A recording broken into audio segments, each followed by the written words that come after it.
Hello friends, welcome to my channel Physics Point. So today our topic is multiplication of vectors. So जो multiplication है वो हमारी दो तरीके से हो सकती है. First by scalars and second is by vectors. ठीक है, तो सबसे पहले हम समझते हैं कि multiplication of vectors bye scalar कैसे होती है. ठीक है, तो स्केलर का क्या मीनिंग होता है कि जिसके पास सिर्फ और सिर्फ क्या होती है, वैल्यू होती है, कोई भी डायरेक्शन नहीं होती, यानी कि जो क्या होते हैं, रियल नंबर्स होते हैं. ठीक है, तो आपको ऐसे भी आ सकता है कि multiplication of vectors by real number. ठीक है, तो रियल नंबर कौन से होते हैं, जैसे 1 2 3 4 -1 -2 0. ठीक है, ऐसे कोई भी जो हमारे पास नंबर्स होते हैं वो सभी कौन से नंबर्स होते हैं, रियल नंबर्स. तो अगर आपके पास कोई भी एक वेक्टर गिवन है तो आपको उनको इस के साथ मल्टीप्लिकेट करना है, तो आप कैसे करोगे. ठीक है, तो जो हमारे पास स्केलर्स और वेक्टर रियल नंबर्स होते हैं वो सिंपली हमारे वेक्टर्स के साथ मल्टीप्लाई हो जाते हैं. जैसे समझ लेते हैं कि हमारे पास एक वेक्टर गिवन है, that is 1i 2j and 3k. ठीक है, तो इसमें जो i j k है ये क्या होता है, ये देखो हमारे पास तीन एक्सिस होती हैं, first is x y and z. ठीक है, तो जब भी हम direction along the x axis लेते हैं इसको हम बोलते हैं i कैप. ठीक है, अगर y की बात हो रही है तो ये आएगा j कैप, और अगर z की बात हो रही है तो ये आएगा k कैप. ठीक है, तो जैसे हमारे पास मान लेते हैं कि यहाँ पे एक पॉइंट है, that is 1 2 3. Suppose the point position is 1 2 3. हमें पता है जो फर्स्ट वैल्यू होती है वो होती है x की, सेकंड वाली y की एंड थर्ड वाली z की. क्लियर हो गया. तो अगर हम इस ओरिजिन पॉइंट से यहां से एक पोजीशन वेक्टर ड्रॉ करेंगे, ठीक है ना, इस पोजीशन वेक्टर को हम r बोलते हैं. तो r का अगर हमने इन दी फॉर्म वेक्टर लिखना है तो इसको लिखेंगे कैसे, पहले वैल्यू आएगी, साथ में इसकी डायरेक्शन. तो ये फर्स्ट वाली कौन सी डायरेक्शन में है, x में, तो क्या आएगा i कैप. नेक्स्ट 2, तो 2 कौन सा है, j वाला, तो j के साथ y के साथ j. Next 3k. तो ऐसे कोई भी हमारा वेक्टर फॉर्म होता है. ठीक है, तो ऐसी हमें एक वेक्टर दिया हुआ है 1i 2j एंड 3k. तो सपोज करते हैं कि हमें इससे 3 से मल्टीप्लाई करना है, हमें इस वेक्टर को 3 से क्या करना है, मल्टीप्लाई. ठीक है, 3 क्या है हमारे पास, स्केलर, या इसको क्या कह सकते हो, रियल नंबर. ठीक है, तो अगर हमने 3 को ए वेक्टर से मल्टीप्लाई करना है तो जो 3 है वो हर एक के साथ सिंपली मल्टीप्लाई हो जाएगा. ठीक है, so that is 3i 6j and 9k. So this is our answer. ठीक है, तो अगर आपको कोई भी वेक्टर गिवन है और उसको आपको स्केलर से मल्टीप्लाई करना है तो जो भी आपके पास स्केलर की कांस्टेंट वैल्यू है वो simply as it is multiply हो जाएगी. ठीक है, और इसमें कोई भी चेंजेस नहीं होंगे. ठीक है, तो अब बात करते हैं बाय वेक्टर्स की.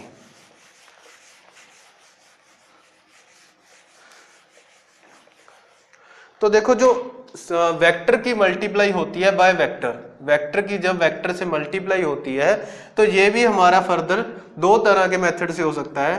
पहली होती है dot product and second one is cross product. ठीक है, अगर हम मैथमेटिक्स की बात करें तो जनरली हम अगर सपोज करते हैं 2 और 3 को हमने मल्टीप्लाई करना है. ठीक है, 2 और 3 को मल्टीप्लाई करके हमारा 6 आ जाता है. तो मैथमेटिक्स में हम इसको 2 क्रॉस 3 भी लिख देते हैं, 2 डॉट 3 भी लिख देते हैं. इन दोनों में कोई भी फर्क नहीं होता, बट इन फिजिक्स इन दोनों का मीनिंग अलग अलग है. ठीक है, तो ये होती है हमारे पास डॉट प्रोडक्ट एंड ये होती है हमारे पास क्रॉस प्रोडक्ट. ठीक है, तो जो डॉट प्रोडक्ट और क्रॉस प्रोडक्ट, इन दोनों में क्या अंतर है कि जो डॉट प्रोडक्ट होती है उसका जो हमारा आंसर आएगा, सॉल्व करने के बाद जो हमारा आंसर आता है वो आता है एक स्केलर क्वांटिटी. वो क्या आती है हमारे पास, स्केलर क्वांटिटी, और इसका जो आंसर आएगा वो आएगा हमारे पास एक वेक्टर क्वांटिटी. ठीक है, तो इसीलिए ये जो प्रोडक्ट्स होती हैं इन प्रोडक्ट्स का हम रीनेम भी कर सकते हैं. तो इसको बोला जाता है स्केलर प्रोडक्ट एंड इसको बोला जाता है वेक्टर प्रोडक्ट. ठीक है, रीजन बीइंग क्योंकि इनका जो आंसर है क्रॉस प्रोडक्ट का वो वेक्टर होता है और जो डॉट प्रोडक्ट का आंसर होता है वो स्केलर होता है। ठीक है, अब बात करते हैं कि ये सॉल्व कैसे होती हैं। ठीक है, तो हम रूल्स के बारे में पढ़ लेते हैं। सबसे पहले डॉट प्रोडक्ट के बारे में।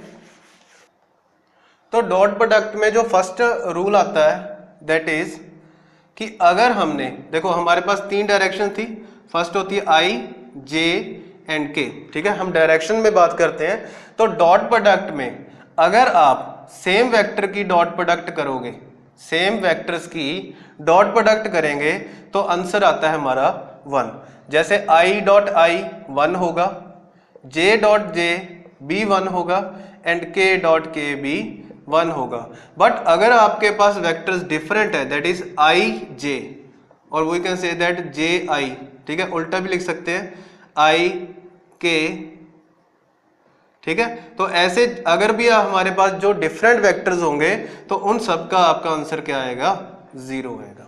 ठीक है, अगर आपके पास सेम वेक्टर्स हैं और उनकी आप डॉट प्रोडक्ट कर रहे हो, ठीक है, तो आपका आंसर क्या आएगा, 1 आएगा। अगर डिफरेंट वेक्टर्स हैं तो आंसर क्या आएगा, 0 आएगा। ठीक है, इस बात को ध्यान से समझ लेना क्योंकि जितने भी आपके न्यूमेरिकल्स हैं इसी के बेस पे हैं। ठीक है, तो मान लेते हैं, एग्जांपल कर लेते हैं। सबसे पहले मानते हैं कि हमारे पास ए वेक्टर दिया हुआ है, so that is 1i 2j 3k। Clear. B vector दिया हुआ है 4i 5j एंड 6k। ठीक है, सिंपल से एग्जांपल ले लेते हैं। तो यहाँ पे हमने क्या करना है, हमें करना है ए और बी का डॉट प्रोडक्ट फाइंड करना है। ए और बी का, ये देखो ये दोनों वेक्टर्स है ना, तो इनका आपने क्या फाइंड करना है, डॉट प्रोडक्ट। तो डॉट प्रोडक्ट कैसे फाइंड होगा, आई की आपने आई से मल्टीप्लाई करनी है और किसी से नहीं करनी। रीजन क्या है, क्योंकि आई जब जे से मल्टीप्लाई होगा तो उसका आंसर क्या आने वाला है, 0।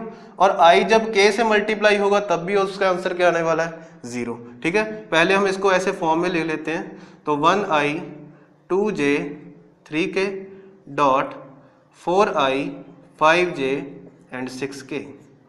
क्लियर।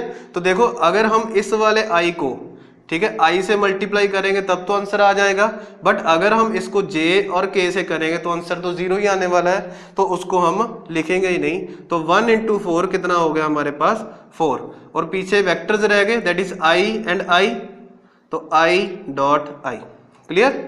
आगे बात करते हैं, 2 की किसके साथ करेंगे, 5 के साथ। रीजन, ये भी j है ये भी j है। ठीक है, तो जो हमारे पास सेम वाले होते हैं हम सिर्फ उन्हीं की मल्टीप्लाई करते हैं बिकॉज उनका आंसर 1 आने वाला है। यानी कि ये वाला जो वेक्टर्स है तो इसका आंसर क्या आने वाला है, 1 आने वाला है। ठीक है, सेम यहाँ पे लिखेंगे तो यहाँ आएगा 2 5 10 j dot j plus 3 k dot k। ठीक है, तो इसका आंसर भी आएगा 1 और इसका आंसर भी 1। ठीक है, तो प्लस कर लेते हैं 4 10 18, सो दिस इज 32। ठीक है, तो ये हमारा आंसर आ जाएगा। बात समझ में आई। तो आपने जब भी आपको डॉट प्रोडक्ट दिया होगा तो आपने सिंपली क्या करना है, जो आई वाले वेक्टर्स हैं उनको मल्टीप्लाई करोगे, जे वाले को जे के साथ, के वाले को के के साथ, एंड सिंपली सबका प्लस करना है। ठीक है, तो अब इसी में एक क्वेश्चन और आ जाता है कि आपने इसका मैग्नीट्यूड फाइंड करना है। ठीक है, तो समझ लेते हैं कि मैग्नीट्यूड क्या होता है। तो मैग्नीट्यूड हमने पहले भी किया था कि कोई भी हमारे पास जो वेक्टर होता है वो 2 फॉर्म्स में रिटर्न होता है। पहले क्या आता है उसका मैग्नीट्यूड, साथ में उसकी क्या आती है, डायरेक्शन आती है। तो अगर आपको कोई भी वेक्टर गिवन है, कोई भी आपको वेक्टर गिवन है, आपको उसकी मैग्नीट्यूड फाइंड करनी है तो कैसे होगी, तो इसी को भी एग्जांपल के साथ कर लेते हैं। जैसे 1i 2j एंड 3k। ठीक है, तो ये आपको वेक्टर गिवन है, तो आपको लिखा है कि मैग्नीट्यूड फाइंड करना है, तो मैग्नीट्यूड ऐसे रिप्रेजेंट करते हैं। तो इसको सॉल्व कैसे करते हैं, ये देखो, जो भी आपका i के साथ वैल्यू होती है उसका आप स्क्वायर लगा दो, जो j के साथ वैल्यू होती है उसका स्क्वायर लगा दो, एंड जो k के साथ वैल्यू होती है उसका स्क्वायर लगा दो, एंड सबका अंडर रूट। ठीक है, तो इसको सॉल्व कर लो, ये आंसर आ जाएगा। ठीक है, तो सिंपली 1 का स्क्वायर 1, 2 का स्क्वायर 4, 3 का square 9, so this is under root 40। ये आपका आंसर आ गया। ठीक है, तो किसी भी चीज का किसी भी वेक्टर का अगर आपने मैग्नीट्यूड फाइंड करना है तो जितने भी आपके पास मैग्नीट्यूड्स हैं इंडिविजुअली, ठीक है, अकेले अकेले जितनी भी मैग्नीट्यूड है सबका पहले स्क्वायर करोगे एंड देन सबका अंडर रूट, ठीक है। तो ये आपका आंसर आ जाएगा। बात समझ में आई? नेक्स्ट चलते हैं। तो नेक्स्ट हम देखते हैं कि हमारे पास ये दो वेक्टर्स गिवन है और हमें कहा गया है कि हमने ए डॉट बी फाइंड करना है, यानी कि ए और बी की डॉट प्रोडक्ट फाइंड करनी है, ठीक है। तो अब देखो कि डॉट प्रोडक्ट जो भी होती है वो हमारे सेम वेक्टर्स के बीच में होगी, ठीक है, यानी हम आई को आई से ही मल्टीप्लाई करेंगे, आई को जे के साथ नहीं करेंगे, बिकॉज उसका आंसर तो 0 ही आने वाला है, ठीक है। तो यहाँ पे जो भी वेक्टर आपके पास मिसिंग होगा सबसे पहले उसको आप 0 लिख के ले आना, ठीक है। तो देखो आई जे के पूरे हो गए ना। अब देखो मल्टीप्लाई करते हैं, तो देखो यहाँ पे क्या है, सिंपल आई लिखा है, इसके आगे कोई भी न्यूमेरिकल वैल्यू नहीं है, तो जब भी कोई नंबर नहीं होता किसी के आगे तो हम क्या मान लेते हैं 1। जैसे हमारे पास x और प्लस y दिया हुआ है तो इसका मीनिंग यही हुआ ना कि 1x प्लस 1y, जिसके आगे कोई भी लेटर नहीं, नंबर नहीं होता उसको हम 1 मान लेते हैं। तो यहाँ पे 1 आ जाएगा, यहाँ पे भी 1, सही हो गए। अब मल्टीप्लाई करते हैं, तो +1 की -1 से मल्टीप्लाई करोगे कितना आंसर आएगा, -1, क्लियर। -2 की +1 से मल्टीप्लाई करेंगे तो कितना आएगा, -2, -2 इंटू +1 -2, तो 1 की 0 के साथ करोगे तो ये तो क्या आने वाला है 0, ठीक है। तो इसको सॉल्व किया, आंसर इज -3, ठीक है। बड़े बेसिक से क्वेश्चंस हैं, ठीक है। तो डॉट प्रोडक्ट वाले बड़े सिंपल होते हैं, आई को आई के साथ, जे को जे के साथ और के को के के साथ मल्टीप्लाई करना होता है। क्लियर हो गया। अब आपको एक रूल के बारे में बताते हैं कि इसकी एप्लीकेशन क्या है, ठीक है, कि ये मेनली यूज किसके लिए होता है। सो इसकी एप्लीकेशन बड़ी जरूरी है। एप्लीकेशन है इसकी to find angle between the two vectors, to find angle between the two vectors. देखो मान लेते हैं कि हमारे पास दो वेक्टर्स हैं, एक ये वाला है एक ये वाला है, ठीक है ना। तो कोई भी अगर दो वेक्टर्स है तो उनके बीच में एंगल तो होगा ही, ठीक है।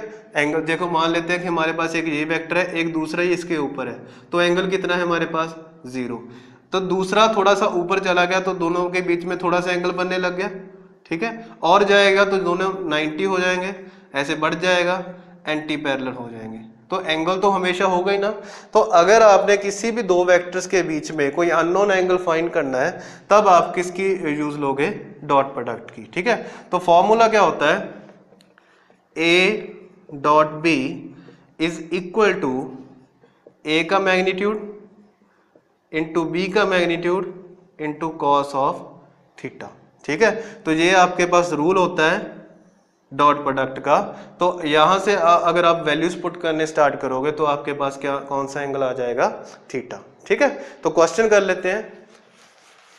तो देखो इस क्वेश्चन में आपको क्या दिया हुआ है कि एक वेक्टर गिवन है और बी गिवन है और आपने इसमें क्या फाइंड करना है, एंगल फाइंड करना है, दैट इज थीटा, ठीक है। तो हमें रूल मालूम है कि अगर जब भी हमने एंगल फाइंड करना है तो हम डॉट प्रोडक्ट की हेल्प लेंगे। तो डॉट प्रोडक्ट क्या कहता है कि दो वेक्टर्स की dot product is equal to दोनों का magnitude and into cos of theta. तो इसके लिए हमें किन वैल्यूज की जरूरत है, first is A dot B, तो पहले वो फाइंड कर लेते हैं। तो ए डॉट बी, तो ए डॉट बी क्या आएगा, देखो ये 1 इंटू -1, ये -1 आ गया, -2 इंटू 1 -2 आ गया, -1 इंटू -2, सो ये क्या आ गया +2। क्लियर हो गया। तो ये -2 एंड +2 कैंसिल आउट हो गए, आंसर कितना आ गया -1, इसका आंसर मिल गया। नेक्स्ट बात करते हैं इसकी। तो ये क्या लिखा है, ए का मैग्नीट्यूड। तो ए का मैग्नीट्यूड कैसे फाइंड होगा कि जो भी आपके पास ए का जो वेक्टर है उसमें जो अकेले अकेले वैल्यूज है उनका स्क्वायर करो एंड देन अंडर रूट, ठीक है। तो देखो सबसे पहले क्या आता है 1, सो 1 का स्क्वायर, बाद में क्या आता है -2, तो -2 का स्क्वायर, फिर क्या आया -1, सो -1 का स्क्वायर। सॉल्व कर लेते हैं, 1 का स्क्वायर 1, -2 का स्क्वायर, देखो कोई भी माइनस की वैल्यू है अगर आप उसका स्क्वायर कर दोगे तो वो प्लस में हो जाएगी, ठीक है। किसी का भी आप स्क्वायर करोगे उसका आंसर प्लस में ही आने वाला है। तो 2 का स्क्वायर 4, 1 का square 1, so this is under root of 6। Clear हुआ। आगे देखते हैं। अब बात करते हैं बी वेक्टर की। तो b का जब मैग्नीट्यूड करोगे, यहाँ पे क्या है देखो -1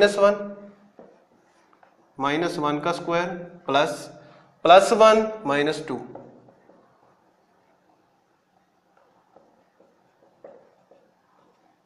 ठीक है।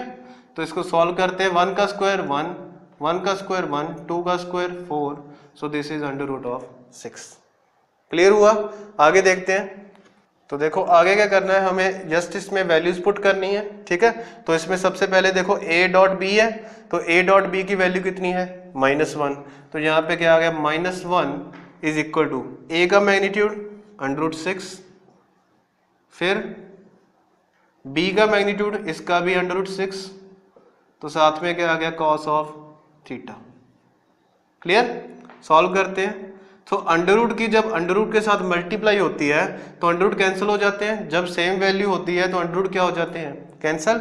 सो this is 6 cos of theta, तो 6 इसके अपॉन में आएगा एंड cos उधर जाके क्या हो जाएगा cos इनवर्स, तो थीटे की वैल्यू क्या आ जाएगी cos इनवर्स -1/6।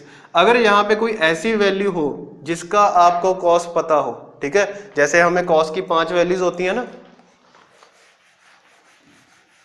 ठीक है, हमें मालूम है कि cos ऑफ 0, 30, 45, 60 एंड 90, ठीक है, हमें इनकी वैल्यूज मालूम होती हैं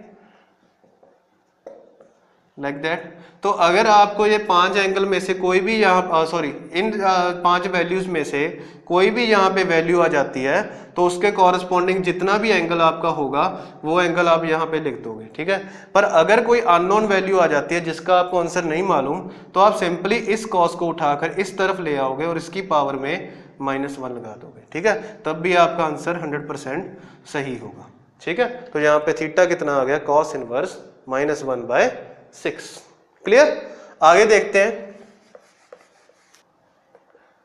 तो नेक्स्ट हमारे पास ये न्यूमेरिकल आता है, ठीक है, बड़ा सिंपल सा है। देखो क्या लिखा है, a force 7I + 6K newton makes a body move on a rough plane with the velocity of 3I + 4K metre second. तो कैलकुलेट दी पावर, ठीक है। तो इसमें हमने क्या कैलकुलेट करना है, पावर। तो एज वी नो दैट कि पावर क्या होता है, फोर्स डॉट वेलोसिटी, ठीक है। जो भी आपके पास पावर होती है वो एक स्केलर क्वांटिटी होती है, वो क्या होती है, स्केलर क्वांटिटी। तो स्केलर क्वांटिटी को लाने के लिए आपको कौन सी प्रोडक्ट यूज करनी पड़ती है, डॉट प्रोडक्ट, ठीक है, क्योंकि डॉट प्रोडक्ट का आंसर क्या आने वाला है, स्केलर। तो P क्या है, स्केलर, तो इट मींस इन दोनों के बीच में कौन सी प्रोडक्ट होगी, डॉट प्रोडक्ट, ठीक है। तो पावर फोर्स की क्या वैल्यू दी हुई है, 7I + 6K डॉट, वेलोसिटी के क्या वैल्यू दी हुई है, 3I + 4K। क्लियर? तो इनको सॉल्व कर लेते हैं। देखो अब ये I है तो I K के साथ तो मल्टीप्लाई होगा नहीं, सिर्फ किसके साथ होगा, I के साथ। सो दिस एंड दिस, इनको मल्टीप्लाई करो, 7 3 = 21, तो I डॉट I तो 1 ही होने वाला है, इसको लिखने की जरूरत नहीं। आगे 6, देखो ये K है ये भी K, तो 6 4 = 24। क्लियर? अब इनको प्लस कर लो, दिस इज 45 वाट। तो पावर का आंसर कितना आ गया, 45 वाट। क्लियर हो गया, ठीक है। आगे हम डॉट प्रोडक्ट की थोड़ी सी प्रॉपर्टीज कर लेते हैं जिनके बेस पे और न्यूमेरिकल्स आ सकते हैं, ठीक है। सो फर्स्ट प्रॉपर्टी हम कर लेते हैं, A.A is equal to A magnitude square. तो इसका देखो मीनिंग क्या हुआ कि जो भी हमारे पास वेक्टर्स हैं अगर वो वेक्टर सेम है तो उसका आंसर क्या आएगा, A मैग्नीट्यूड स्क्वायर आएगा। तो इसका एक छोटा सा प्रूफ है वो देख लेते हैं कि देखो A.A को सॉल्व करने के लिए हमारे पास रूल क्या होता है, A.B is equal to A magnitude B magnitude cos of theta, यही मेन रूल है, ठीक है। तो इसके अकॉर्डिंग हम इसको सॉल्व करते हैं। तो सबसे पहले जो पहले भी लिखा है उसका मैग्नीट्यूड, फिर इसका magnitude and then cos of angle between them. अब देखो हमारे पास जब भी कोई दो वेक्टर है, दोनों वेक्टर बिल्कुल सेम है, तो जब भी वेक्टर सेम होते हैं तो डायरेक्शन क्या होती है, सेम। तो अगर आपके पास दो वेक्टर्स हैं, दोनों की डायरेक्शन सेम है, तो उनके बीच में जो एंगल है वो कितना होगा, 0 डिग्री। तो यहाँ पे क्या आएगा, cos 0। अब इनको सॉल्व कर लो, ये दोनों वैल्यूज बिल्कुल सेम है, ये वालियाँ, तो इनका क्या हो जाएगा स्क्वायर, तो कॉस ऑफ 0 कितना होता है 1, सो ये आ गया a मैग्नीट्यूड स्क्वायर। बात समझ में आई? देखिए जब भी हमारे पास दो वेक्टर्स हों बिल्कुल सेम तो उनके डॉट प्रोडक्ट करनी है तो क्या आएगा मैग्नीट्यूड का स्क्वायर। ठीक है, नेक्स्ट प्रॉपर्टी पे चलते हैं। a dot B is equal to b dot A. ठीक है, अब ये प्रॉपर्टी इंपॉर्टेंट हो जाती है, क्यों? क्योंकि हमारे पास कई बार पूछ लेते हैं कि f डॉट s या s डॉट p फाइंड करो। ठीक है, और उन दोनों को क्या प्रूव करना है इक्वल प्रूव करना है। तो अगर हमें इस प्रॉपर्टी के बारे में मालूम होगा तो हम डायरेक्टली उसका आंसर एक का फाइंड करके दूसरे के इक्वल कर देंगे, बिकॉज दोनों क्या हो जाते हैं सेम होते हैं। ठीक है, तो a dot B is equal to b dot A, यानी कि अगर आप दोनों वेक्टर्स को उल्टा करके डॉट प्रोडक्ट करोगे तब भी आंसर सेम ही रहेगा। ठीक है, तो इस प्रॉपर्टी का नेम क्या होता है कॉम्यूटेटिव लॉ। ठीक है, तो नेक्स्ट प्रॉपर्टी हमारे पास आती है a dot B plus C is equal to. अब देखो यहाँ पे क्या है कि हमारे पास एक ब्रैकेट दी हुई है और ब्रैकेट में क्या हो रही है वेक्टर एडिशन हो रही है। ठीक है, तो उसका हम क्या करना है dot product with the a। तो हमारे पास दो मेथड्स हैं, या तो हम b का पहले c के साथ प्लस करेंगे एक आंसर बनेगा और उस आंसर के साथ a की क्या करेंगे डॉट प्रोडक्ट, या हम ये वाला रूल लगा देंगे। तो रूल क्या कहता है कि जो a है सिंपली हम मैथ्स में करते हैं जैसे, तो जैसे मान लो कि हमारे पास x इंटू वाई प्लस 2 है ऐसे।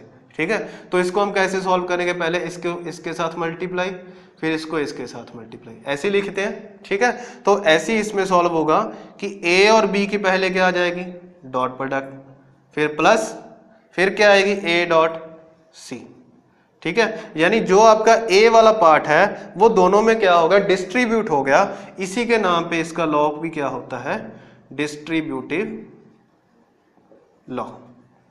इसको क्या बोलते हैं डिस्ट्रीब्यूटिव लॉ बोलते हैं। ठीक है, नेक्स्ट पढ़ते हैं। तो नेक्स्ट आता है हमारे पास a dot B dot C. ठीक है, तो इसका क्या मीनिंग हुआ कि हमारे पास तीन वेक्टर्स हैं, तो पहले तो हम b और c का डॉट प्रोडक्ट सॉल्व करेंगे, एक आंसर बनेगा, उस आंसर को हम a के साथ डॉट प्रोडक्ट करेंगे, या इसको हम ऐसे भी लिख सकते हैं a dot B dot C, यानी पहले हम a और b का सॉल्व करेंगे आंसर आएगा और उस आंसर को हम किसके साथ सॉल्व करेंगे c के साथ। ठीक है, तो अगर हम ऐसा सॉल्व करेंगे या ऐसा सॉल्व करेंगे तो हमारे आंसर पे कोई भी फर्क नहीं पड़ेगा। रीजन बीइंग क्या है कि हमारे पास ये कॉम्यूटेटिव लॉ है कि हम उल्टा पुल्टा करके भी इसको सॉल्व कर सकते हैं। ठीक है ना, तो इसको आप क्या बोल सकते हो, इस वाली प्रॉपर्टी को क्या बोल सकते हो scalar triplet product. Scalar triplet product मतलब क्या है कि हमारे पास तीन वेक्टर्स हैं, इसीलिए ये वर्ड यूज हुआ ट्रिपलेट। तो इसका आंसर क्या आने वाला है स्केलर क्वांटिटी, इसीलिए यहाँ पे क्या यूज हुआ स्केलर। बात समझ में आई? ठीक है, सो ये आपके पास चार जो मेन प्रॉपर्टीज होती हैं डॉट प्रोडक्ट की वो यहाँ पे आ गई। ठीक है, पहले क्या था कि जो हमारे पास डॉट प्रोडक्ट है वो स्क्वायर हो जाएगा, कॉम्यूटेटिव लॉ यानी उल्टा पुल्टा कर सकते हो, डिस्ट्रीब्यूटिव लॉ यानी कि उसको डिस्ट्रीब्यूट कर सकते हो, and last is triplet product. Clear? अब बात करते हैं क्रॉस प्रोडक्ट की। उससे पहले एक और इसमें प्रॉपर्टीज रहेगी और वेरी इंपॉर्टेंट प्रॉपर्टी परपेंडिकुलरिटी। ठीक है, तो इसका क्या मीनिंग हुआ कि अगर आपके पास कोई भी दो वेक्टर्स हैं, दोनों के बीच में कितना एंगल है 90 डिग्री एंगल है, तो मान लेते हैं कि ये वाला वेक्टर हमारे पास a है, ये वाला वेक्टर b है, तो अगर उनके बीच में एंगल 90 है तो उनकी जो डॉट प्रोडक्ट होएगी वो होएगी 0। ठीक है, ये बहुत ही ज्यादा इंपॉर्टेंट है ये वाली प्रॉपर्टी।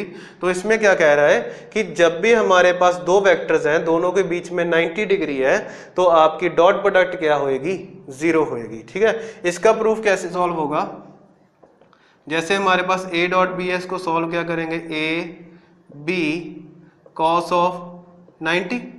क्योंकि cos ऑफ थीटा होता है, थीटा हमारे पास 90 है, तो cos 90 कितना होता है 0, तो यहाँ पे आंसर क्या बन गया 0। ये प्रूफ यहाँ से बना है, ठीक है, सिंपल सा प्रूफ है, ठीक है। अगर आपको ये रूल नहीं भी याद है तो जब आप इनकी वैल्यूज पुट करने लगोगे तो ऑटोमेटिकली आपका आंसर 0 बन जाएगा, बट अगर रूल याद होगा तो आपको आंसर फाइंड आउट करने में आसानी होगी, ठीक है।